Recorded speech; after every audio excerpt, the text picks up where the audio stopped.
ভারতের রাজস্থানের আন্তর্জাতিক সীমান্ত এলাকা থেকে এক পাকিস্তানি রেঞ্জারকে আটক করেছে বর্ডার সিকিউরিটি ফোর্স বিএসএফ। রেঞ্জারের পরিচয় এখনও গোপন রাখা হয়েছে, তবে তিনি এখন বিএসএফের রাজস্থান ফ্রন্টিয়ারের হেফাজতে রয়েছেন। এই ঘটনাকে কেন্দ্র করে মুহূর্তেই উত্তপ্ত হয়ে ওঠে সীমান্ত পরিস্থিতি। কাশ্মীরের নিয়ন্ত্রণ রেখা এলওসি বরাবর শুরু হয় ভারী গোলাগুলি। ভারতীয় সেনা সূত্রগুলো জানিয়েছে, পাকিস্তানের সেনাবাহিনী বিনা উস্কানিতে গুলি চালায় কুপওয়ারা, বারামুলা, পুঞ্জা, রাজৌরি, মেন্ধর, নৈশেরা, সুন্দরবানি এবং আখনুর সেক্টরে। ভারতও দিয়েছে পাল্টা জবাব। পুরো সীমান্ত জুড়ে টানা চলছে সংঘর্ষ। এই সংঘর্ষ শুরু হয় এমন এক সময়ে যখন পাকিস্তান গত 23 এপ্রিল ভারতের বিএসএফ কনস্টেবল পূর্ণম কুমার সাহুকে আটক করেছিল পাঞ্জাবের ফিরোজপুর সেক্টর থেকে।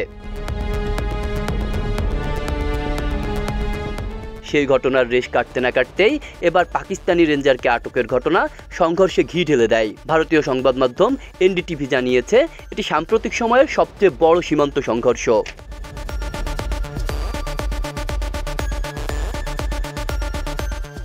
বলা হচ্ছে, এটা কেবল অস্ত্রের লড়াই নয়, বরং দুই দেশের কূটনৈতিক সম্পর্কের বড়সড় ধাক্কাও বয়ে এনেছে। ভারত সিন্ধু পানি চুক্তি স্থগিত করেছে। জবাবে পাকিস্তান সিমলা চুক্তি স্থগিতের ঘোষণা দিয়ে নিজেদের আকাশসীমা বন্ধ করেছে ভারতীয় বিমানের জন্য।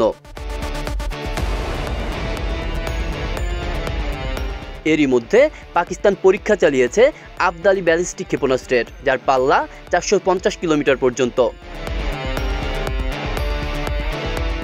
একদিকে রণক্ষেত্রের উত্তাপ, অন্যদিকে কূটনৈতিক টানাপোড়েন।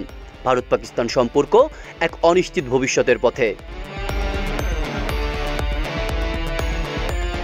আব্দুল্লাহ রাফসান জনি, ঢাকা প্রকাশ।